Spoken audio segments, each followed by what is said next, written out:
जय श्री राधे फ्रेंड्स। अगस्त बेटा तुम आ गए। सुबह कैसी है? अब उसकी तबीयत कैसी है? वह ठीक तो है ना?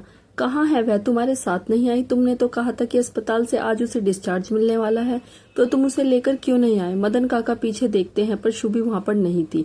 मदन काका के सवाल का जवाब देते हुए अगस्त ने कहा, वह अपने घर चली गई, अब वापस नहीं आएगी। यह सुनकर मदन काका थोड़ी हैरान हो जाते हैं, फिर एक गहरी सांस लेकर कहते हैं, ठीक है, तुम्हें भूख लगी होगी ना, मैं खाना लगा देता हूँ। अगस्त मना करते हुए बोला, नहीं, जरूरत नहीं है, मैं ठीक हूँ, आप जाइए। मदन काका अगस्त की ऐसी हालत देखकर कुछ समझ नहीं पा रहे थे, पर उन्हें इतना जरूर दिखाई दे रहा था कि उसको तकलीफ है, वह किसी प्रॉब्लम से गुजर रहा है। और पता नहीं सुबह क्यों घर चली गई और वह आई क्यों नहीं, और वह ऐसे कैसे अपने घर चली गई? क्या अगस्त उसे छोड़कर आया है? पर ऐसे कैसे? सवाल तो बहुत उठ रहे थे मदन काका के मन में, पर वह कुछ नहीं पूछते और चुपचाप वहां से चले जाते हैं। एक नौकर को घर के मामलों में दखल देने की इजाजत नहीं होती और ना ही उसे यह करना चाहिए। बस यही सोचकर मदन काका हमेशा ही चुप हो जाते हैं। अगस्त समायरा के कमरे की तरफ देखता है, जहां शुभी अक्सर अपना ज्यादातर वक्त बिताया करती थी। वह अपने कदमों को समायरा के कमरे की तरफ बढ़ा लेता है। वहां पर नर्स समायरा के बिस्तर के साइड में लगे सोफे पर बैठी हुई कानों में ईयरफोन लगाकर म्यूजिक सुन रही थी। अगस्त के आते ही वह तुरंत म्यूजिक बंद करके खड़ी हो जाती है।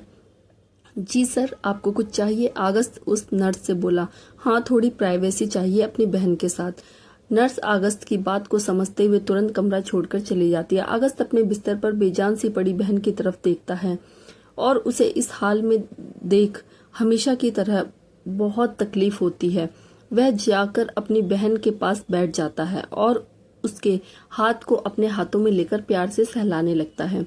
अगस्त समायरा की तरफ देखकर बोला, तुम्हें पता है, आज मैंने उसे डाइवोर्स दे दिया और उसे वापस छोड़ दिया। अगस्त समायरा को बताने लगता है कि जैसे वो उसके सामने बैठी उसे सुन रही हो। हालांकि वह सुन तो रही थी, बस कुछ रिएक्ट नहीं कर रही थी। चेहरे पर एक उदासी से भरी मुस्कान के साथ अगस्त ने कहा, मैं चाहता था कि वह हमेशा मेरी आंखों के सामने रहे, लेकिन अब मुझे अपने आप से ही डर लगने लगा है। मेरे साथ वो सेफ नहीं है। मैंने उसे तकलीफ ही दी है और तकलीफ ही दे सकता हूँ। वह और किसी दरिंदे, किसी जानवर से कम नहीं था। मैं जानता हूँ, मैंने भी पीयूष की तरह ही अपनी लिमिट्स को क्रॉस किया है। मैं भी कोई कम गुनहगार नहीं हूँ, इसलिए मैंने उसे अपने आप से अलग कर दिया। कल रात मैंने उसके साथ जो भी कुछ किया, सजा का हकदार तो मैं बनता हूँ। यह बोलकर अगस्त चुप हो जाता है। वह अपनी बहन की तरफ देखता है। उसे उस पल के बारे में याद आता है जब वह अपनी बहन को इस हालत में सड़क पर से उठाकर लाया था। अगस्त याद करता है, उसकी गाड़ी अंधेरी सड़क पर तेजी से आती है, एकदम से सड़क के बीचों बीच रुक जाती है। जैसे वह सीधे ब्रेक लगाता है। फटाफट गाड़ी से निकलकर अगस्त आगे की तरफ भागकर आता है। उसके सामने समायरा सड़क पर बेजान सी हालत में पड़ी हुई थी। गाड़ी वहीं पर खड़ी थी और वो खून से लटपट होकर पड़ी थी, जैसे उसने बहुत ज्यादा चोट लगी हो। अपनी बहन की इस हालत में देखकर अगस्त की आंखें फटी की फटी रह जाती। समायरा नहीं! अगस्त भागकर समायरा के पास आता है और फटाफट उसे जमीन से अपनी गोद में उठा लेता है और उसके गालों को थपथपाकर उसे जगाने की कोशिश करता है। समायरा, समायरा, आंखें खोलो। समायरा, क्या हुआ तुम्हें? समायरा के फटे हुए कपड़े, उसके जिस्म पर खरोचने के निशान को देखकर यह अंदाजा लगाना बिल्कुल भी मुश्किल नहीं था कि उसके साथ रेप हुआ था। यह देखकर अगस्त का पूरा बदन ही कांप जाता है, उसका दिल फट जाता है, उसकी आंखों से आंसू टपक जाते हैं। उसने समायरा को पीयूष के साथ घर आने को कहा था और पीयूष साथ में कुछ डायमंड भी लेकर आने वाला था। तभी अचानक रास्ते में अगस्त को घर से मैसेज आता है कि उसकी बहन को अगर वह जिंदा देखना चाहता है तो सड़क से उठा ले, इससे पहले कि कोई जंगली जानवर उस पर हमला कर दे या कोई गाड़ी आकर उसको कुचलकर चली जाए। वह नहीं जानता था कि मैसेज कहां से आया था, किसका था। अगस्त समायरा के चेहरे को अपने हाथों में लेकर कांपती आवाज में बोला, समायरा, यह किसने किया? बताओ मुझे, यह किसने किया? बताओ समायरा। अगस्त को नहीं पता था कि समायरा की हालत किसने की। उसे यह भी नहीं पता था कि पीयूष कहाँ है। बस उस वक्त उसे सड़क पर समायरा की गाड़ी और समायरा थी, वह भी सड़क पर पड़ी। ऐसी हालत में बड़ी मुश्किल से समायरा अपनी जुबान खोलकर बोलने की कोशिश करती। भाई अगस्त समायरा के चेहरे को सहलाते हुए बोला, समायरा, यह किसने किया? मुझे बताओ, किसने किया तेरे साथ यह सब कुछ? जान से मार डालूंगा उसे, बताओ मुझे। बड़ी मुश्किल से मुंह खोलकर समायरा के मुंह से सिर्फ यही शब्द निकलता है, पीयूष। समायरा के मुंह से यह शब्द सुनकर अगस्त्य की आंखें फट जाती हैं और उसके ऊपर जैसे पहाड़ टूट पड़ता है। समायरा उस वक्त वहां पर बेहोश हो जाती है। कुछ सेकंड के लिए तो अगस्त्य कुछ रिएक्ट ही नहीं कर पाता, एकदम से सुनकर ब्लैंक हो जाता है। उसके बाद वह फटाफट समायरा को उठाकर अस्पताल लेकर भागता है। पीछे कुछ आदमियों ने वहां पर गाड़ी में से सब कुछ चेक किया, पर उन्हें वह डायमंड नहीं मिले और ना ही पीयूष मिला। बस उसी दिन से अगस्त पागलों की तरह पीयूष की तलाश में लग गया, जिसने उसकी बहन की यह हालत की उसके ऊपर उसे जान से मारने का खून सवार हो गया था। इस बदले की आग को उसने मोड़ दिया एक मासूम की तरफ। शुभी की जिंदगी को बर्बाद करके छोड़ दिया उसने। क्यों? उसने क्या किया था? आदमियों की नफरत में हमेशा औरतों को ही पिसना पड़ता है, चाहे वह उसकी बहन हो, बेटी हो, माँ हो या बीवी हो। अगस्त समायरा को देखे जा रहा था। उसकी आंखों में आंसू थे। वह उसके बिस्तर के बिल्कुल पास बैठा हुआ था। उसने समायरा से कहा, मैं अपना वादा एक बार फिर से दोहराता हूँ समायरा, मैं पीयूष को कहीं से भी ढूंढकर खत्म करूंगा। यह मेरा वादा है तुमसे। पर जो मैंने किया है उसकी सजा भी मुझे मिलनी चाहिए, लेकिन पीयूष को सजा देने से पहले नहीं। अगस्त समायरा के माथे पर किस करता है और वहां से चला जाता है। उसके जाता ही समायरा की उंगली हल्की सी हिलती है, जिसे कोई भी नोटिस नहीं कर पाता। अगस्त कमरे का वह दरवाजा खोलता है जहां पर अब तक शुभी रह रही थी और चलकर उस बिस्तर के पास जाकर उस पर गिर जाता है। यह वही बिस्तर है जहां शुभी सोया करती थी। इस बिस्तर में उसकी खुशबू है, उसके आंसू, उसका दर्द और अगस्त की दरिंदगी है। I am sorry Shubhi, I hope कि अब तुम इस दरिंदगी से आजाद होकर खुश रहो। पीयूष ने वह सब कुछ ना किया होता तो हमारी जिंदगियां इस मोड़ पर कभी नहीं आई होती। I hate him, I hate that bastard. जब तक उसे अपने हाथ से नहीं मारूंगा तब तक मुझे चैन नहीं मिलेगा। कुछ देर यूं ही पड़े पड़े धीरे धीरे अगस्त को नींद आ जाती है और वह उस बिस्तर पर उसी हालत में पड़ा हुआ सो जाता है। रात को अपने कमरे में आना बिस्तर पर बैठी हुई अपने हाथों को अपने पैरों से दबा रही थी, क्योंकि उसके पैर में काफी ज्यादा दर्द हो रहा था। वह बहुत ज्यादा थक चुकी थी क्योंकि सुबह से काम में लगी हुई थी और उसके एक दिन पहले जो उसे मैदान में कुत्ते पीछे भगाकर दौड़ लगवाई गई थी, उसका दर्द भी अब और ज्यादा बढ़ चुका था।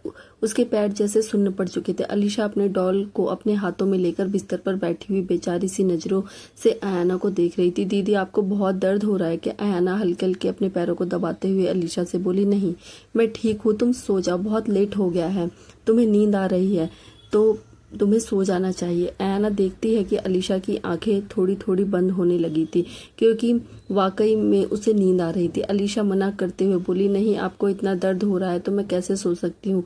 क्या मैं आपकी मदद के लिए किसी को बुलाऊं? एक काम करती हूँ, मैं गौतम अंकल को बुलाती हूँ, वे बहुत अच्छे हैं, वे जरूर आपकी मदद करेंगे। बोलकर जब अलीशा बिस्तर से नीचे उतरने लगती है तो अयाना उसे रोक देती है। नहीं, कोई जरूरत नहीं है। अलीशा कंफ्यूजन में अयाना की तरफ देखती है। लेकिन क्यों? आपको बहुत दर्द हो रहा है ना?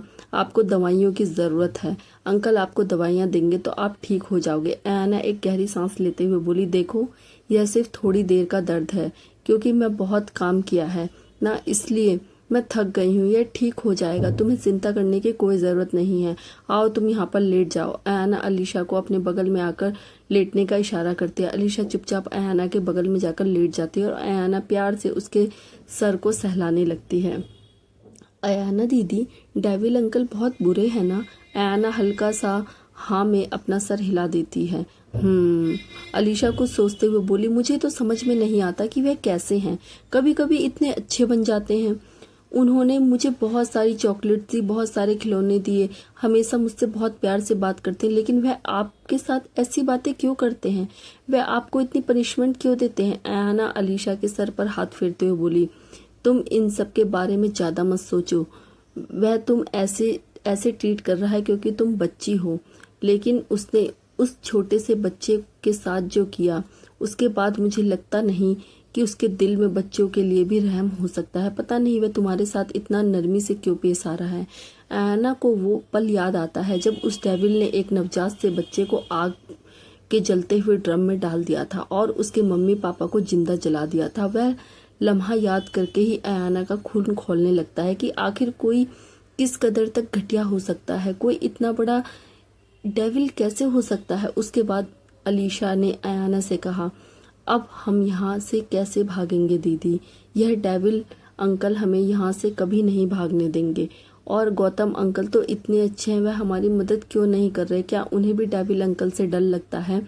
अयाना अलीशा की बात का जवाब देते हुए बोली, शायद गौतम अंकल को भी उस डेविल ने अपने कब्जे में कर रखा है। लेकिन तुम चिंता मत करो, मैं हूं ना तुम्हारे साथ। हम लोग आज नहीं तो कल यहाँ से निकल ही जाएंगे। मैंने एक प्लान बनाया था, फेल हो गया, पर इसका मतलब ये तो नहीं कि हमारा हर प्लान फेल हो जाए। एक ना एक दिन हम अपने प्लान में कामयाब होकर ही रहेंगे और यहाँ से बचकर निकलने का रास्ता ढूंढ ही लेंगे। इस बात पर अलीशा ने अयाना से कहा, इस बार अगर आपको रास्ता मिले तो आप अकेले चले जाना, मैं आपके साथ नहीं जाऊंगी। अलीशा की बात सुनकर अयाना हैरान होते हुए बोली, ये क्या बोल रही हो तुम यहाँ पर रहना चाहती हो उस डेविल के पास? लेकिन क्यों? अयाना की बात सुन अलीशा ने थोड़ी उदास आवाज में कहा, क्योंकि मैं अपने भाई समर्थ के बिना कहीं नहीं जाऊंगी। डेविल अंकल ने मुझे प्रॉमिस किया था कि वह मुझे मेरे भाई से जरूर मिलवाएंगे। मैं अपने भाई के बिना कहीं पर भी नहीं जाऊंगी और डेविल अंकल ने मुझे कोई पनिशमेंट नहीं देते, वह मुझे प्यार से रखते हैं। इस बात पर अयाना दांत पीसते हुए अपने मन ही मन में बोली, उस डेविल ने पता नहीं इस बेचारे बच्चे को कहाँ रखा होगा, क्या किया होगा उसके साथ। पता नहीं समर्थ जिंदा भी है या नहीं, और छोटी सी अलीशा को किस कदर अपनी बातों में बहला लिया है उसने। मेरा तो मन कर रहा है कि अभी जाकर उसके कमरे में खंजर लेकर उसके सीने में उतार दो। भगवान उसे कभी माफ नहीं करेगा, और मैं तो बिल्कुल भी नहीं। क्या मिलता है उसे इतने बुरे कर्म करके, इतने छोटे छोटे बच्चों की जिंदगियां बर्बाद करके? वह सच में एक डेविल है, डेविल। नर्क की आग में जलेगा कमीना। अयाना अलीशा के सर पर हाथ फेरते हुए बोली, उस डेविल ने तुमसे जो भी कुछ कहा, आखिर तुम उसकी बातों का विश्वास कर भी कैसे सकती हो? जो कुछ भी हम दोनों ने अपनी आंखों से देखा था, क्या तुम्हें लगता है कि वह डेविल तुम्हें और तुमको तुम्हारे भाई से मिलवाएगा? हमें तो यह भी नहीं पता कि उसने समर्थ को रखा कहाँ होगा। आई रियली होप कि समर्थ जहाँ कहीं भी हो, सेफ हो। अलीशा उठकर बैठते हुए बोली, उन्होंने कहा था कि मेरा भाई बिल्कुल ठीक है और जल्द ही वह मुझे उससे मिलवाएंगे। ऐना दीदी, मेरा भाई ठीक तो होगा ना? अलीशा रोने जैसी शक्ल बना लेती है। अयाना को उसका चेहरा देखकर उस पर बहुत दया आती है। उसे भी नहीं पता था कि समर्थ कहाँ है, कैसा है, जिंदा भी है या नहीं। वह तो सिर्फ दुआ कर रही थी कि वह डेविल के कहर से बचा हुआ हो, और काश ये डेविल जिंदगी में कम से कम अलीशा से किया हुआ वादा तो पूरा करे, दोनों भाई बहनों को फिर से मिलवा दे। काश ऐसा हो सके, पर इसके चांस बहुत कम थे। आखिर था तो वह एक शैतान ही। अयाना अलीशा को अपने गले से लगाकर बोली, कुछ नहीं होगा तुम्हारे भाई को, वह ठीक होगा, तुम टेंशन मत लो। दोनों एक दूसरे को हक कर लेती है। तभी दरवाजे पर खटखटाहट की आवाज होती है और दोनों दरवाजे की तरफ देखते हैं तो वहां पर गौतम और एक गार्ड खड़ा हुआ था। उन्हें वहां पर देख के अयाना थोड़ी हैरान और कंफ्यूज होती है। गार्ड के हाथ में एक बाल्टी थी जिसमें से भाप निकल रही थी। ऐसा लग रहा था कि उसके हाथ में जो बाल्टी है उसमें कुछ शायद गर्म पानी। यह लो, यहाँ क्यों लेकर आए हो? गौतम हमेशा की तरह चेहरे पर जीरो एक्सप्रेशन के साथ कमरे के अंदर एंट्री करता है। रात के इस वक्त भी उसने अपना सूट पहन रखा था, पर इस बार आंखों पर काला चश्मा नहीं था। गौतम उस गार्ड को कुछ इशारा करता है। वह गार्ड बाल्टी को वहां पर रखकर चला जाता है। गौतम अयाना की तरफ देखकर बोला, यह नमक वाला गर्म पानी है। आपके पैर काफी दर्द हो रहे होंगे ना, इसमें डाल लीजिए, कुछ देर इनकी सिकाई कर लीजिए, ठीक हो जाएंगे। उसके बाद गौतम कुछ टैबलेट्स वहां पर रखते हुए बोला, यह पेन किलर से ज्यादा परेशानी हो तो ले लीजिएगा, कुछ और चीज की जरूरत हो तो बिना हिचकिचाए बता दीजिएगा, गुड नाइट। यह बोलकर गौतम जाने लगता है कि तभी अयाना बोल पड़ती है, रुको गौतम। गौतम के कदम वहीं पर रुक जाते हैं और वह पीछे पलटकर देखता है। अयाना जैसे तैसे बिस्तर से खड़ी होकर गौतम के पास आती है और उसका हाथ पकड़कर उसे कमरे से बाहर ले जाती है। गौतम थोड़ा हैरान और कंफ्यूज हो जाता है। वह बड़ी सवाली नजरों से अयाना को देखता है। बाहर ले जाने के बाद अयाना ये मेक श्योर करती है कि अलीशा उसकी बातें नहीं सुन रही। वह गौतम की तरफ देखकर बोली, गौतम मुझे एक बात बताओ कि वह भी सच समर्थ को तुम लोगों ने कहाँ रखा है, वह जिंदा तो है ना? अयाना की बात सुनकर एक पल के लिए गौतम चुप हो जाता है। अयाना गौतम से बोली, उस टेबल के चुंगल में आकर कोई जिंदा रहे ये बहुत कम मुमकिन है। मुझे तुम पर भरोसा है गौतम, प्लीज मुझे बताओ कि समर ठीक तो है ना। अलीशा हर रोज उसके बारे में बात करती है। वह अपने भाई से बहुत प्यार करती है और बड़ी बेसब्री से उससे मिलना चाहती है, क्योंकि उसके सो कॉल्ड डेविल अंकल ने उससे वादा किया है कि वो उसे उससे मिलवाएंगे। मैं तुमसे सिर्फ इतना जानना चाहती हूँ कि समर जहाँ पर भी है वह सेफ है ना, वह जिंदा तो है ना। गौतम ने फिर से चेहरे पर सारे एक्सप्रेशन को न्यूट्रल करते हुए स्ट्रेट आवाज में जवाब दिया, अगर बॉस ने कहा है वह मिलवाएंगे तो मिलवाएंगे बॉस, अपने वादे के पक्के हैं, आप टेंशन मत लीजिए। अलीशा अपने भाई से जरूर मिलेगी, गुड नाइट। यह बोलकर गौतम वहां से चला जाता है। अयाना को कुछ समझ नहीं आता। यह गौतम भी कभी कभी सीधी सीधी उसकी बातों का जवाब नहीं देता। एक गहरी सांस लेकर अयाना सोच में पड़ जाती है। भागने का एक प्लान तो फेल हो गया, पर मैं रुक नहीं सकती, मुझे इस डेविल के चुंगल से निकलना ही होगा। कल फिर से ट्राई करती हूँ। अयाना वापस अपने कमरे में आ जाती है और अपने पैरों को गर्म पानी में डालकर उनकी सिकाई करती है। उसके बाद एक पेन किलर लेकर अलीशा को भी अपने बगल में लिटाकर लाइट ऑफ करके सो जाती है। अगली सुबह अगस्त अपने बिस्तर पर सोया हुआ था। तभी कमरे का दरवाजा खुलता है और हाथ में कॉफी लेकर मदन काका कमरे में आते हैं। वह देखता है कि अगस्त अभी तक सो रहा है। इस बात पर मदन काका थोड़े हैरान थे, क्योंकि अगस्त सुबह 4 बजे उठने वाले इंसानों में से वह सुबह सुबह जल्दी उठता है। उसके बाद खूब सारा वर्कआउट करता है, जॉगिंग करता है, एक्सरसाइज करता है। ऐसे ही नहीं, उसकी बॉडी इतनी परफेक्ट और मस्कुलर है। वह बहुत टाइम लगाता है जिम में। टाइम से सोना, टाइम से उठना उसकी आदत है बचपन से ही। आज पहली बार अगस्त को इतना लेट तक सोता हुआ देखकर मदन काका थोड़े हैरान थे और उन्हें चिंता भी थी, कहीं अगस्त की तबीयत खराब तो नहीं। कॉफी लेकर टेबल पर रखते हुए मदन काका ने अगस्त से बोला, अगस्त बेटा उठो, सुबह हो गई। मदन काका की आवाज सुनकर अगस्त की आंखें धीरे धीरे खोलता है। क्या टाइम हुआ है मदन काका? अगस्त अपनी आंखों के मसलते हुए बोला। मदन काका ने जवाब दिया, 10 बज गए हैं।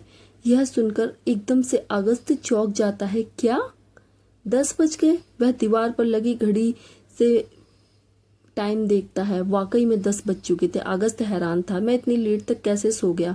और मदन काका, आपने मुझे उठाया नहीं? मदन काका ने अगस्त से बोला, तुम इतना लेट तक कभी नहीं सोते हो। आज सो रहे थे तो मुझे थोड़ी चिंता हो गई थी कि कहीं तुम्हारी तबीयत तो खराब नहीं है। मैं तुम्हारे लिए कॉफी बनाकर रख दी है, जल्दी से नहा धोकर नीचे आ जाओ, शुभी बेबी ने नाश्ता तैयार कर दिया है। यह बोलकर मदन काका वहां से चले जाते हैं।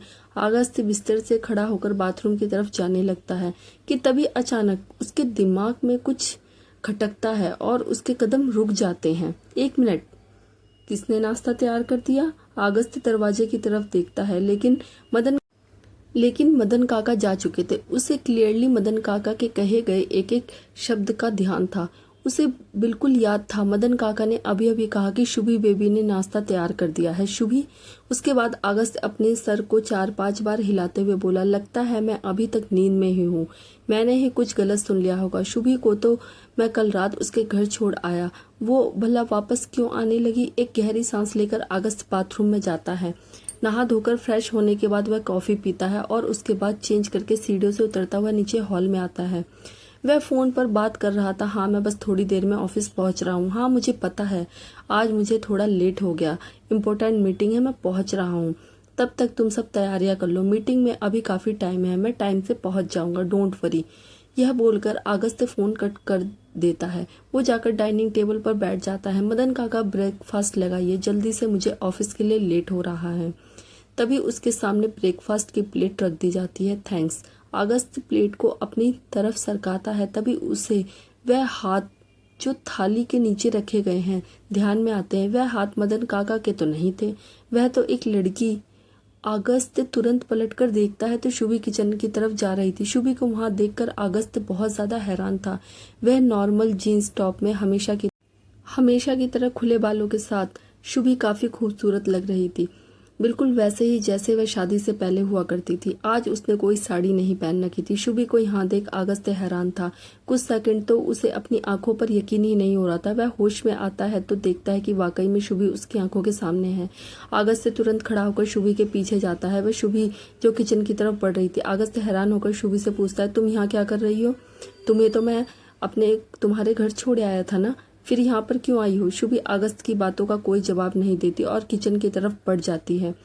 अगस्त हैरान परेशान वहां खड़ा शुभी को देखता है। तभी मदन काका वहां से गुजर रहे थे। तभी अगस्त उन्हें रोकते हुए बोला, काका, शुभी यहाँ कब आई और वो यहाँ क्या कर रही है? अगस्त की बात सुनकर मदन काका थोड़े हैरान और कंफ्यूज हो जाते हैं। यहाँ कब आई मतलब? बेटा, ये उसका भी घर है। वह यहाँ क्यों आई? क्यों नहीं आएगी? वो तो रात को तुम्हारे सोने के 1 घंटा बाद ही आ गई थी। इस बात पर अगस्त और भी ज्यादा हैरान हो जाता है। उसे समझ नहीं आ रहा था कि शुभी लौटकर क्यों आई। जब उसने उसे अपने चुंगल से आजाद कर दिया था तो दोनों का डाइवोर्स हो चुका था। अगस्त ने शुभी को इन सब से आजाद कर दिया था। फिर उसके लौटकर आने का क्या कारण है? अगस्त ने जवाब चाहिए था। वह जानना चाहता था कि वह लौटकर क्यों आई है। इसलिए वह किचन की तरफ जाता है। किचन में जाकर वह देखता है कि शुभी कुछ सब्जियों को काट रही है। उसके हाथ में चाकू है, दूसरे हाथ में सब्जियां हैं जो एक बोर्ड पर रखी हैं और शुभी फटाफट उन सब्जियों को काट रही है। फिलहाल शुभी के चेहरे पर कोई भी एक्सप्रेशन नहीं थे। वह बस चुपचाप खड़ी अपना काम कर रही थी, घर के बाकी नौकरों की तरह। अगस्त अंदर जाता है और शुभी के बगल में खड़ा होकर कोल्ड आवाज में उससे पूछता है, मैंने तुमसे कुछ पूछा है शुभी, मुझे उसका जवाब दो। यहाँ क्या कर रही हो तुम? शुभी ज्यादा कुछ रिएक्ट ना करते हुए अपने काम में लगे हुए बिना अगस्त की तरफ देखकर बोली, अपना काम कर रही हूँ। शुभी की यह हरकतें अगस्त को अब इरिटेट कर रही थी। वह ना उसकी तरफ देख रही थी, ना ही उसकी बातों का ठीक से जवाब दे रही थी, बस अपने काम में लगी हुई थी। किचन में सिवाय अगस्त और शुभी के कोई भी नहीं था। अगस्त तुरंत शुभी को पलटकर अपनी तरफ करता है। उसके दोनों कंधों को अपने हाथों में मजबूती से पकड़कर उसे सामने वाली दीवार से लगा देता है। शुभी के चेहरे के एक्सप्रेशन में कोई बदलाव नहीं आता। वह वैसे ही रहती है जैसे उसे कोई फर्क ही नहीं पड़ रहा हो। और यह चीज अगस्त को काफी ज्यादा परेशान करने लगती है। बहुत डेस्परेट आवाज में अगस्त शुभी से पूछते हुए बोला, तुम मेरी बातों का जवाब क्यों नहीं दे रही हो? जब से तुमसे पूछ रहा हूँ कि तुम यहाँ क्या कर रही हो, यहाँ क्यों आई हो, तुम क्या जानबूझकर मुझे इग्नोर कर रही हो? हाँ, जवाब दो मुझे। जब मैं तुम्हें वापस छोड़कर आया था तो वापस लौटकर आने का तुम्हारा मतलब क्या है? क्या करना चाहती हो तुम? शुभी अगस्त की आंखों में आंखें डालकर देखते हुए कॉन्फिडेंस से भरी कड़क आवाज में बोली, मैं यहाँ अपना काम खत्म करने आई हूँ और अपनी मर्जी से आई हूँ। हाँ, यह सच है कि हमारे बीच का रिश्ता खत्म हो चुका है, पर मेरे और समायरा के बीच का रिश्ता अभी तक खत्म नहीं हुआ। मैं यहाँ उसके लिए आई हूँ। शुभी की बात सुन अगस्त अपनी आंखें सिकोड़ लेता है। समायरा के लिए? तुम्हारे भाई ने जो उसके साथ क्या क्या वह काफी नहीं था कि इस बात पर शुभी की आंखों में गुस्सा छलकने लगता है। वह गुस्से से हाथों को अपने कंधों से झटक कर पीछे करते हुए बोली, कम तो तुमने भी नहीं किया है मेरे साथ, इनफैक्ट उससे ज्यादा ही किया है। शुभी की बात का अगस्त के पास कोई जवाब नहीं होता क्योंकि वह सच बोल रही थी। वाकई में उसने तो बहुत ज्यादा किया है। शुभी अगस्त से बोली, तुम मानो या ना मानो पर मुझे पूरा यकीन है मेरे भाई ने कुछ नहीं किया और इस बात की गवाही सिर्फ समायरा दे सकती है। सिर्फ वही है जो मेरे भाई को बेगुनाह साबित कर सकती है। इसलिए जब तक वह होश में नहीं आती तब तक मैं यहीं पर रहकर उसका ख्याल रखूंगी। शुभी की बात सुनकर अगस्त के एक्सप्रेशन डार्क हो जाते हैं। उसने किया है, उसी ने किया है, and I will kill him. जिस दिन वह मेरे हाथ आया वह दिन उसकी जिंदगी का आखिरी दिन होगा। उसने जो किया है उसकी सजा मौत है, सिर्फ मौत। शुभी सामने टेबल पर खड़ा हुआ चाकू उठाती है और अगस्त के एकदम से पकड़कर दीवार से लगा लेती है और चाकू को अगस्त की गर्दन पर रख देती है। वह यह सब कुछ इतनी जल्दी से करती है कि अगस्त से हैरान हो जाता है। शुभी की आंखें बहुत ठंडी थी, उनमें अब किसी तरह का कोई इमोशन नहीं था, पर चेहरे पर गुस्सा साफ नजर आ रहा था। अगर ऐसी बात है तो मौत तुम्हें भी मिलनी चाहिए मिस्टर अगस्त राव। अब अगर वह समायरा का गुनहगार है तो तुम मेरे गुनहगार हो। अगर उसे मौत मिलनी चाहिए तो तुम्हें जिंदा रहने का कोई हक नहीं बनता। शुभी की बात सुन कुछ सेकंड के लिए अगस्त एकदम चुप हो जाता है। शुभी उसके करीब थी, उसके हाथ में जो चाकू था वह उसकी गर्दन पर था। अगस्त अब भी दीवार से लगा हुआ था। शुभी की आंखों में देखते हुए अगस्त उसके थोड़ा करीब आता है। चाकू उसकी गर्दन में थोड़ा घुसने लगता है क्योंकि वह एकदम से काफी करीब आ गया था। शुभी बिल्कुल वैसे ही खड़ी थी, कुछ भी ज्यादा रिएक्ट नहीं कर रही थी, बिल्कुल चुपचाप खड़ी थी। अगस्त ने शुभी से बोला, I will give you this chance, I promise, लेकिन पहले वह मरेगा मेरे हाथों से। उसके बाद तुम्हारे साथ जो गलत मैंने किया है उसकी सजा मुझे देने का मौका तुम्हें मैं खुद दूंगा। तब तक के लिए अपने गुस्से को जरा संभाल कर रखो। उसके बाद अगस्त उसके हाथ से चाकू लेकर वहीं फेंक देता है और वहां से चला जाता है। शुभी वहीं पर खड़ी उसे जाता हुआ देखती रहती है। शुभी वापस समायरा के कमरे में आती है। शुभी के साथ बहस करने के बाद अगस्त फिर से अपने ऑफिस के लिए निकल जाता है। समायरा के कमरे में शुभी नर्स की तरफ देखकर बोली, आज के बाद आपको यहाँ आने की जरूरत नहीं है, समायरा का ख्याल अब मैं रखूंगी। यह सुनकर वह नर्स थोड़ी हैरान हो जाती है, लेकिन मैम आप कैसे? शुभी अपना हाथ उठाकर नर्स को बीच में ही रोक देती है। मैंने आपसे कहा ना, अब आपके यहाँ रहने की जरूरत नहीं है समायरा, अब मेरी जिम्मेदारी है, आप जा सकती हैं। वह नर्स थोड़ा हिचकिचाते हुए बोली, लेकिन सर, शुभी ने समायरा के पास बैठते हुए कहा, उसकी चिंता करने की आपको जरूरत नहीं है, मैंने उससे बोल दिया है। उसके बाद वह नर्स अपना सारा सामान लेकर वहां से चली जाती है। समायरा जो कि बिस्तर पर लेटी हुई थी, उसके चेहरे पर अब भी ऑक्सीजन मास्क लगा हुआ था, आंखें बंद थी। मशीन में उसकी धड़कन को मॉनिटर किया जा रहा था। उसके हाथों को अपने हाथ में पकड़कर शुभी समायरा से बोली, अगस्त ने मुझे बेशक आजाद कर दिया हो, लेकिन वह मेरे भाई के पीछे हाथ धोकर पड़ा है। समायरा, तुम्हारे साथ जो भी कुछ हुआ उसका दुख जितना अगस्त को है उतना मुझे भी है, बल्कि उससे ज्यादा है, क्योंकि हम दोनों बेस्ट फ्रेंड्स हैं ना। सबसे ज्यादा वक्त हम दोनों ने ही एक दूसरे के साथ बिताया है, बचपन से ही एक दूसरे के दुख सुख को अपनाया है, उसे बांटा है, हर लम्हे को एक दूसरे के साथ बिताया है। ये बोलते बोलते शुभी की आंखें नम हो जाती हैं। शुभी को हर वो पल याद आता है जब उसने और समायरा ने एक साथ मजे किए थे। एक साथ वह दोनों कितनी खुश रहती थी, पर बिस्तर पर पड़ी समायरा के शरीर में कोई हलचल नहीं होती, वह वैसे की वैसे ही पड़ी रहती है। सुबह समायरा से बोली, मैं जानती हूँ कि यह सब पीयूष ने नहीं किया, मेरा भाई यह सब नहीं कर सकता, मैं बचपन से ही जानती हूँ उसे, वह हम दोनों से कितना प्यार करता था। तुम्हारे साथ वो ऐसा नहीं कर सकता समायरा, लेकिन अगस्त को पता नहीं क्यों यह गलतफहमी है कि तुम्हारे साथ यह सब कुछ करने वाला वही है, और वह हाथ धोकर उसकी जान से मारने के लिए उसके पीछे पड़ा है। मुझे चिंता तो इस बात की हो रही है कि इस वक्त भाई कहाँ है, पता नहीं वह कहाँ किस हाल में होंगे, ठीक भी होंगे या नहीं। क्या वो छुप रहे हैं, क्या अगस्त के डर से, या कहीं उनके साथ कुछ? यह बोलते बोलते शुभी का गला भर आता है। वह समायरा की तरफ देखकर बोली, अब सिर्फ तुम्हारा होश में आना ही सब कुछ ठीक कर सकता है समायरा, सिर्फ तुम्हारी गवाही मेरे भाई को बेकसूर साबित कर सकती है। तुम्हें होश में आना होगा, जरूर आना होगा। अब जब तक तुम होश में नहीं आओगी, मैं यही तुम्हारे पास रहूंगी, तुम्हारी सेवा करूंगी, तुम्हारा ख्याल रखूंगी। बस एक रिक्वेस्ट कर रही हूँ, जितना हो सके उतना जल्दी होश में आ जाओ प्लीज समायरा, प्लीज होश में आ जाओ। कुछ देर तक आंखों में आंसू लिए हुए शुभी बिस्तर पर पड़ी समायरा की तरफ देखती ही रहती है। अपनी चुलबुली फ्रेंड से हमेशा उसके साथ मस्ती करती रहती थी, आज उसे इस हालत में देखकर बहुत तकलीफ हो रही है। समायरा की हालत किसने की होगी?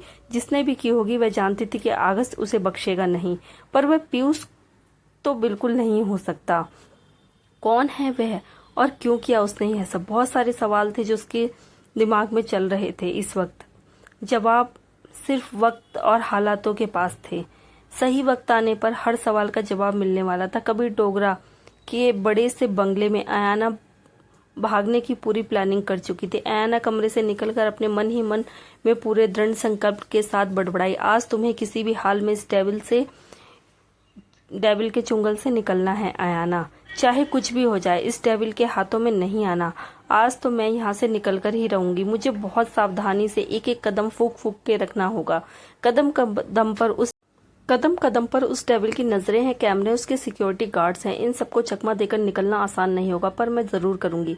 अयाना कैजुअली घूमते हुए पूरे बंगले का जायजा कर चुकी थी। वह देखती है कि आज कबीर बाहर गया है, वह बंगले में नहीं है। काफी सारे सिक्योरिटी गार्ड भी उसके साथ गए हैं, लेकिन इसका मतलब यह नहीं कि बंगले में सिक्योरिटी गार्ड मौजूद नहीं है। अब भी बहुत सारे दर्जनों सिक्योरिटी गार्ड बंगले में हर कोने पर हैं। चलते चलते अयाना एक कमरे के बाहर पहुंचती है। कंट्रोल रूम यहाँ का कंट्रोल रूम था। अयाना जानती थी कि इस घर में इतने सिक्योरिटी गार्ड नहीं है जितने सीसीटीवी कैमरे हैं। भागना है तो सबसे पहले सीसीटीवी कैमरे बंद करना होगा। अयाना चारों तरफ देखती है। जब उसे वहां पर कोई नहीं दिखाई देता, वह चुपके से कमरे में घुस जाती है। वह देखती है कि कमरे में फिलहाल कोई भी नहीं है। तभी उसे बाथरूम से, जो कि उस कमरे में ही था, पानी गिरने की कुछ आवाज आ रही थी। लगता है बाथरूम में। तो ठीक है अयाना बेटा, शुरू हो जा। अयाना बाथरूम के दरवाजे के पास खड़ी हो जाती है। हाथ में पकड़ लेती है लोहे का एक फ्लावर वास जो वहां पर ही रखा हुआ था। उसे डर लग रहा था, घबराहट भी हो रही थी, पर फिर भी अपनी पूरी हिम्मत जुटाए वो वहां पर खड़ी थी। गार्ड जैसे ही बाथरूम का दरवाजा खोलकर अपने यूनिफॉर्म को थोड़ा ठीक करता है और गीले हाथ पोंछता हुआ निकलता है, वैसे ही अचानक उसके सर पर जोर से तेज वार होता है। उसे अपने सर पर तेज दर्द महसूस होता है। उसे चिल्लाने का भी मौका नहीं मिलता और वह गिरकर ढेर हो जाता है। एना अपने दिल पर हाथ रखती है। उसकी धड़कनें बहुत ज्यादा तेज हो गई थी और सांसें भी। जैसे तैसे करके वह अपनी धड़कनों को नॉर्मल करती है। रिलैक्स है एना, रिलैक्स, तूने कर दिखाया, वेरी गुड, बस ऐसे ही करती रहो। आधा काम तो हो गया। उसके बाद एना जैसे तैसे करके उस सिक्योरिटी गार्ड को कुर्सी पर बैठा देती है। वह उसे इस तरह से बैठाया था कि ऐसे लग रहा था जैसे सामने स्क्रीन पर देख रहा है और ना कि बेहोश पड़ा हुआ है। सामने जो स्क्रीन चल रही थी उस पर इस वक्त लगभग घर का हर कोना, हर हिस्सा साफ साफ दिखाई दे रहा था, जिससे पता चल रहा था कि इस घर के कोने कोने में कैमरे लगे हुए हैं। उसके बाद एना सामने टेबल पर रखी हुई कीबोर्ड में कुछ उंगलियां चलाने लगती है। वह फटाफट कुछ करती है टाइपिंग के जरिए और उसकी नज़र सामने स्क्रीन पर फिक्स थी। ये हो गए सारे CCTV camera off, very good, step two complete. ये बोलकर आयाना एक फाइनल क्लिक करती है और उसके चेहरे पर प्राउड सी मुस्कान आ जाती है। आयाना अपने आप को शाबाशी देते हुए बोली, शाबाश आयाना, आज तो बहुत सही जा रही हो तुम, बड़ी हिम्मत आ गई है तुझ में, बस ऐसे करती रहो, जल्द ही इस बंगले से बाहर निकल जाओगी और उस टेबल की कैद से भी। उसके बाद मैं बाहर से किसी की मदद लेकर आऊंगी अलीशा और उसके भाई को यहाँ से निकालने के लिए, पर पहले मेरा निकल कर जाना बहुत ज़रूरी है। सारे कैमरे बंद करने के बाद आयाना कमरे से बाहर आती है और उस कमरे पर डू नॉट डिस्टर्ब का बोर्ड लगा देती है ताकि कोई इस कमरे में बिल्कुल भी ना आए और उसका पर्दा फाश ना हो जाए। उसके बाद आयाना जैसे तैसे करके बंगले के बाहर निकलती है। हर जगह पर सिक्योरिटी गार्ड थे। आयाना इतना कैजुअली बंगले के बाहर निकलती है कि मानो वह बाहर टहलने जा रही हो, इसलिए सिक्योरिटी गार्ड उस पर कोई खास ध्यान नहीं देते, क्योंकि उन्हें कहा गया था कि बंगले के अंदर इनको कोई नुकसान नहीं पहुंचाया जाए, बस इन्हें बंगले के बाहर ना जाने दिया जाए किसी भी हाल में। इधर उधर घूमती हुई आयाना बंगले के पीछे की तरफ चली जाती है और फटाफट से झाड़ियों में छुप जाती है। सिक्योरिटी गार्ड हाथ में बंदूक लिए, काले चश्मे, पूरी यूनिफॉर्म के साथ, चेहरे पर जीरो एक्सप्रेशन लिए इधर उधर चक्कर काट रहे थे, जैसे कि रोबोट काट रहे हो। किसी तरह झाड़ियों में सबसे छुपते छुपाते आयाना पीछे की दीवार के पास जाना चाहती थी, जहां से वह निकल सके, क्योंकि दरवाजे से उसके लिए निकलना नामुमकिन था। वहां पर सिक्योरिटी का पहरा बहुत ज्यादा था। पीछे की तरफ एक बड़ा सा गार्डन जहां पर अस्तबल में घोड़े बंधे हुए थे। सिक्योरिटी गार्ड वहां पर मौजूद थे, लेकिन वह लोग आपस में खड़े होकर कुछ बातें कर रहे थे, तो उनका ध्यान जरा डिस्ट्रैक्ट हो चुका था। तभी आयाना के दिमाग में एक आइडिया आता है, उसे अगर यहाँ से भागना है तो इन सब गार्डों को एक जगह पर इकट्ठा करना होगा ताकि वहां से भाग सके। ऐसे में उसे किसी मूवी या किसी सीरीज का कोई सीन याद आ जाता है और उसकी आंखों में चमक आ जाती है। आइडिया, सही टाइम पर सही चीज याद आ गई। उसके बाद आयाना के चेहरे पर एक शैतानी सी मुस्कान आ जाती है। अब मुझे यहाँ से निकलने से कोई भी नहीं रोक सकता, बस एक बार इन घोड़ों के अस्पताल तक पहुंच जाऊं। आयाना वहीं पर बैठी सोच रही थी कि अब उसे अपने प्लान को अंजाम आखिर कैसे देना चाहिए। कुछ देर सोचने के बाद आयाना इधर उधर नजर मारती है। तभी अचानक उसकी नजर में एक गार्ड आता है जो अपनी जगह पर खड़ा हुआ सिगरेट फूंक रहा था। उस गार्ड को सिगरेट पीता हुआ देख आयाना के होठों पर एक मुस्कान में बदल जाती है। आयाना कुछ देर वहीं पर बैठी छिपी हुई उस गार्ड पर नजर रखती है। सिगरेट पीने के बाद वह आदमी सिगरेट को जमीन पर गिराता है, पैरों के नीचे कुचलता है और उसके बाद वहां से चला जाता है। शिट, ये क्या कर दिया बेवकूफ। आयाना इधर उधर देखते ही फटाक से उस सिगरेट की तरफ भाग कर आती है। उसके चेहरे पर मानो किसी तरह का डर हो, लेकिन जब वह वहां पर पहुंचकर उस सिगरेट को उठाती है तो उसका वह डर खत्म हो जाता है और उसे राहत की सांस आती है। थैंक गॉड, इसमें अभी भी आग है, मुझे तो लगा था कि उस आदमी ने इसको बुझा दिया।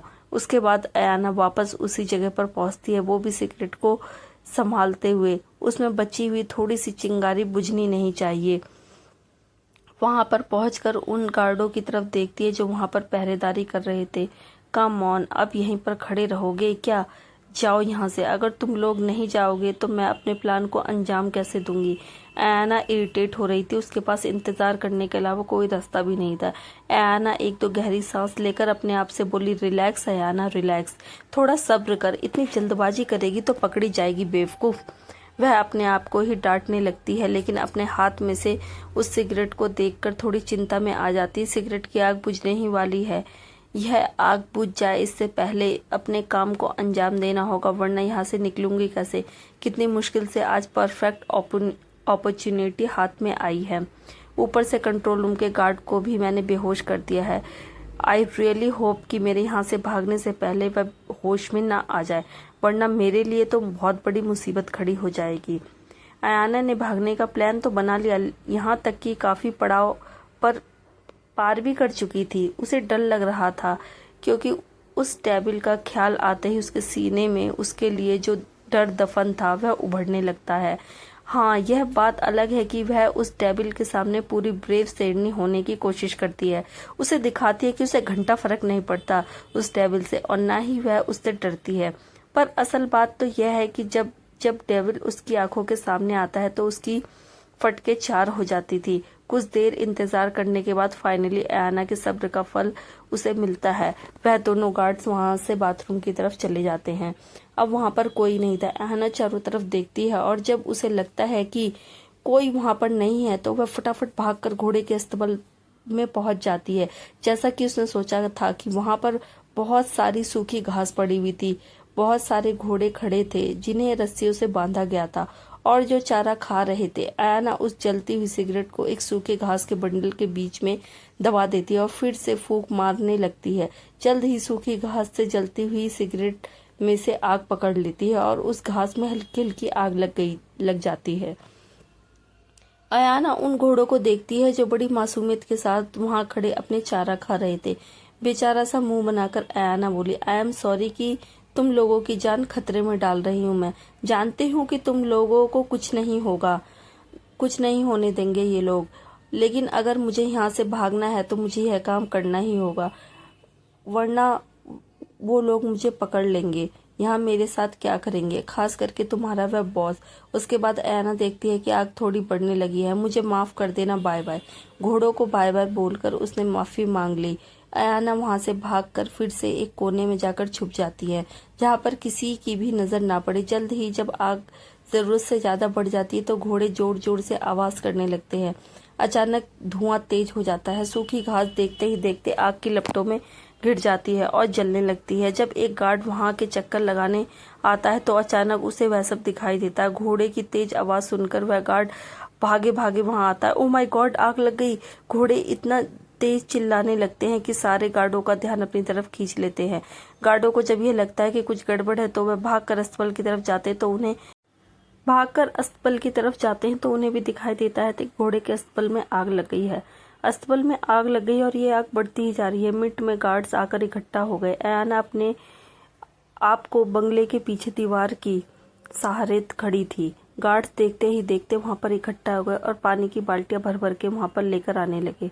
जब सारे गार्ड्स एक साथ इकट्ठा हो गए, शाबाश अयाना, क्या काम किया है तुमने। अब एक काम करती हूँ, फटाफट यहाँ से निकल लेती हूँ, यह आग कुछ बिजी रखेगी इनको। आई होप कि सारे गार्ड्स यहाँ पर पहुंच गए हों और मुझ पर नजर रखने के लिए कोई भी गार्ड ना निकल के आए। बाहर की तरफ भाग जाती। अयाना को डर भी काफी लग रहा था, फिर भी वह अपने डर को काबू में किए हुए बस भागे जा रही थी। भाग अयाना भाग, आज सही मौका है। अगर आज नहीं निकली तो कभी नहीं निकल पाएगी। और आज तेरी कोशिश को देखते हुए अगर तू पकड़ी गई तो डेविल पक्का तुझे मौत की सजा देने वाला है। क्या पता वह तुझे भी किसी आग के ड्रम में डालकर जलाकर राख कर दे, जैसे उस छोटे से बच्चे को किया था। वह मोमेंट आते आते अयाना को कबीर से और भी ज्यादा नफरत हो जाती है। थोड़ी देर भागते भागते अयाना फाइनली बंगले के पीछे की दीवार के पास पहुंच जाती है और चारों तरफ नजर मारती है। चलो शुक्र है कोई भी नहीं है यहाँ पर। उसके बाद वह जैसे तैसे करके उस दीवार पर चढ़ जाती है और उस दीवार के बाहर की तरफ कूद जाती है। जैसे ही वह बाहर की तरफ कूदती है उसके मुंह से जोर से आह निकलती है। यस, मैंने कर दिखाया, थैंक यू भगवान, हो गया, मैं उस टेबल के चुंगल से आजाद हो गई।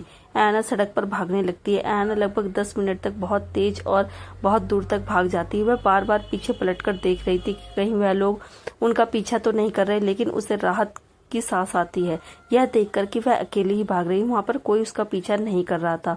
इसका मतलब उन लोगों को अभी तक नहीं पता कि वह भाग चुकी है। यह तो अच्छा है कि गौतम और कबीर दोनों ही बंगले में नहीं है। अगर वह होते तो उसका भाग पाना नामुमकिन था। सिर्फ वही दोनों थे जिसका ध्यान भटकाना मुश्किल था। अयाना ने के लिए बाकी सबका तो बड़ी आसानी से ध्यान भटका ही दिया और वह बचकर भाग निकली। अयाना आगे सड़क पर भागे जा रही थी। वह थक गई थी। 2 सेकंड रुक कर तेज सांस लेने लगती है क्योंकि उसकी सांसें बहुत तेज हो गई थी। भागते भागते वह थक गई थी। तभी अचानक वह देखती है कि एक बड़ी सी काली सी गाड़ी सामने से फटाफट उसकी तरफ आ रही है। अयाना को लगता है कि ये नॉर्मल गाड़ी है, किसी और की। इसका कबीर और उसके आदमियों से कोई लेना देना नहीं। उस गाड़ी को इग्नोर करके भागने लगती है। तभी अचानक एक जोर तेज आवाज के साथ गोली चलती है जो सीधी अयाना के हाथ के बाजू से टच होते हुए निकल जाती है। अयाना को इतना जोर से दर्द होता है कि उसकी चीख निकल पड़ती है। आह! वह जमीन पर गिर जाती है। वह काली गाड़ी, उसमें से जरूर किसी ने उस पर गोली चलाई है। किसकी थी वह गाड़ी, किसने चलाई है उस पर गोली? अयाना कुछ भी समझने के होश में नहीं थी। वह बहुत दर्द में थी और उसके हाथ से खून बहने लग गया था। अयाना के सामने सब कुछ धुंधलापन छाने लगा था। तकरीबन 5 मिनट तक वह स्ट्रगल कर रही थी, लेकिन अब वह अपनी आंखों को नहीं खोल पा रही थी और उसकी आंखें बंद होने लगी थी। अयाना आंखें बंद किया और सड़क पर पड़ी हुई थी। एकदम से एक जगह सन्नाटा छा गया था। तभी अचानक उसे जूते की खटखट की आवाज सुनाई देती है। हिम्मत करके पूरी ताकत के साथ अयाना बड़ी मुश्किल से सिर्फ अपनी आंखों को हल्का सा खोल पाती है। तभी उसे अपने सामने काले रंग के जूते चलकर आते हुए दिखाई देते हैं। धीरे धीरे अपनी नजरों को उठाकर जब वह शख्स का चेहरा देखती है तो उसके चेहरे का रंग सफेद पड़ जाता है। उस आदमी के हाथ में गन थी, चेहरे पर डार्क एक्सप्रेशन थे, कबीर डोगरा। उसके बाद अयाना की आंखें बंद हो जाती हैं और वह बेहोश हो जाती है। अगस्त के जाने के बाद सुबह समायरा के पास उसके कमरे में चली जाती है। वो वहां उसकी सेवा करती है, उसका ख्याल रखती है। समायरा के कमरे में बहुत सारा ऐसा सामान था जिसे समायरा और शुभी की यादें जुड़ी हुई थी। शुभी खड़ी होकर कबर्ड के पास जाती है और उसे खोलती है। उस कबर्ड में एक एल्बम मिली है। उस एल्बम में शुभी बहुत अच्छे से पहचानती थी और यह और समायरा की फेवरेट एल्बम थी जिसमें दोनों ने जिंदगी के खूबसूरत पलों को फोटोज में कैद करके रखा था और जब भी उनका मन होता था उन्हें खोलकर वह अपने पुराने हसीन दिन याद कर लिया करते थे। बचपन से लेकर जवानी तक हर मोमेंट की फोटो थी उस एल्बम में। शुभी वो एल्बम लेकर आती है और समायरा के पास बैठ जाती है। मुस्कुराकर शुभी बिस्तर पर देखती है जहां पर समायरा आंख बंद करके लेटी हुई थी। सैम, ये देखो, ये हमारी फेवरेट एल्बम, तुम्हें याद है ना, जब भी हमारा मूड अपसेट होता है तब हम मिलकर साथ में इस एल्बम को देखते हैं। इसमें हमारे बचपन से लेके आज तक के सारे हसीन लम्हे कैद हैं। चलो आज एक बार फिर से उन लम्हों को ताजा करते। सुबह एल्बम खोलकर फोटोज को देखने लगती है और एक एक फोटोज को उठाकर समायरा को एक्सप्लेन करने लगती है कि उसने कौन सी फोटोज उठाई है, यह कब की ली थी और वह मोमेंट कितना स्पेशल था। ऐसे ही करते करते सुबह बहुत सारी फोटोज को समायरा को एक्सप्लेन करती है। वह एक पूरी पिक्चर को उठाकर समायरा से बोली, तुम्हें पता है सैम, अब मेरे हाथ में कौन सी फोटो है? फिर शुभी ने मुस्कुराकर उस फोटो को देखते हुए कहा, ये तब की फोटो है जब हम दोनों स्कूल के लिए तैयार हो रहे थे, जब हम दोनों को बाल बनाने नहीं आते थे और उस वक्त नैनी भी घर पर नहीं थी। तो पीयूष भाई ने हम दोनों की चोटियां बनाई थी और हम दोनों जोकर लग रही थी। यह बोलकर शुभी हंसने लगती है और अपने भाई को याद कर उसकी आंखें नम हो जाती है। भाई ने बहुत मेहनत करके हम दोनों की चोटियां बनाई थी। जब हम उन चोटियों के साथ स्कूल गए थे तो सब बच्चों ने हमारा बहुत मजाक बनाया था और हम घर पर आकर बहुत रोए थे। तब अगस्त और पीयूष हमें मनाने के लिए हमें पार्क लेकर गए थे और हमें ढेर सारे खिलौने दिलवाए थे। अगस्त का जिक्र आते ही शुभी की आंखों से आंसू टपक जाते हैं और उसके बाद वह उसे फोटो को नीचे रखकर एल्बम के पेज को पलटती है और एक फोटो को देखकर उसके चेहरे पर बड़ी सी मुस्कान आ जाती है। उस फोटो को निकालकर उसे समायरा को बताया, और यह मेरे जन्मदिन की फोटो है, देखो तुमने मेरे पूरे चेहरे पर केक लगा दिया था। मैं बहुत गुस्सा हो गई थी क्योंकि तुमने मेरा बहुत एक्सपेंसिव मेकअप खराब कर दिया था, और देखो तुम कैसे पेट पकड़कर हंस रही थी मेरा रोता हुआ चेहरा देखकर। उसके बाद उस फोटो को रखकर वह पेज पलटती है और एक एक फोटो को उन दिनों की याद करके समायरा को एक्सप्लेन करती रही। समायरा बिस्तर में जैसे कि तैसे लेटी हुई थी।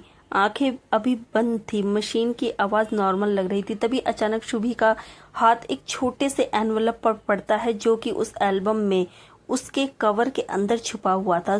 शुभी कंफ्यूज होकर बोली, इसमें कौन सी फोटोज है? फिर उसे याद आया कि इस एनवलप को कभी भी समायरा उसे देखने नहीं देती थी, उसे छुपा कर रखती थी, हमेशा कोई ना कोई बहाना बनाकर यह बोलकर कि इन फोटोज में वह अच्छी नहीं लग रही या कुछ वगैरह वगैरह। शुभी उस एनवलप को कवर से निकाल कर देखती है और फिर उसे खोलकर उसके अंदर की फोटोज उसको निकालती है। वह जैसे ही उन फोटोज को देखती है, शुभी की आंखें सिकुड़ जाती हैं और फिर वह कुछ रियलाइज करते ही उसकी आंखों में शॉक और हैरानी दिखने लगती है। तभी अचानक से उसे एक आवाज सुनाई देती है, तुम यहाँ पर क्या कर रही हो? शुभी एकदम से होश में आती है और वह जैसे ही पलटकर देखती है तो उसके पीछे दरवाजे पर अनामिका खड़ी थी, जिसके एक्सप्रेशन बहुत ज्यादा खराब लग रहे थे। To be continue. हर हर महादेव दोस्तों।